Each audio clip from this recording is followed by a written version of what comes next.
បានសួរថាតើគាត់អាចធ្វើការវះកាត់លើខ្ទង់ច្រមុះបានអត់បើសិនជាគាត់នឹងមានបញ្ហាអាឡែស៊ីច្រមុះ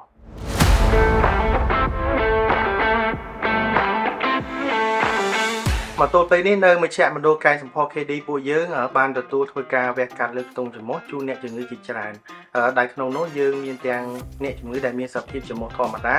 ហើយអ្នកជំងឺមួយចំនួនទៀតហ្នឹងគឺគាត់មានបញ្ហាអាឡែស៊ីច្រមុះក្នុងនោះផងដែរខ្ញុំចាប់អារម្មណ៍មានអ្នកជំងឺម្នាក់ពេលគាត់មកពីគ្រូជំងឺគាត់បានសួរថាតើគាត់អាចធ្វើការវះកាត់លើខ្ទង់ច្រមុះបានអត់បើសិនជាគាត់នឹងមានបញ្ហាអាឡែស៊ីច្រមុះចម្លើយគឺគាត់អាចធ្វើបានហើយលក្ខខណ្ឌរបស់គាត់នឹងគឺលទ្ធផលគឺគាត់ទទួលបានលើអ្វីដែលគាត់រំពឹងទុកដោយសារតែក្រៅពីគាត់ទទួលបានច្រមុះរាងស្អាតហើយបញ្ហាអាឡែស៊ីច្រមុះដែលគាត់មាននឹងក៏បានធូរស្បើយក្នុងករណីនេះដោយសារតែគាត់មានបញ្ហាឆ្អឹងសន្ទះច្រមុះរបស់គាត់នឹងវាអញ្ចឹងជាហេតុធ្វើឲ្យគាត់បញ្ហាអាឡែស៊ីរបស់គាត់នឹងអាសាធ្វើទុកខ្លាំងដូច្នេះក្នុងកំឡុងពេលធ្វើការវះកាត់នឹងគ្រូពេទ្យពួកយើងក៏បាន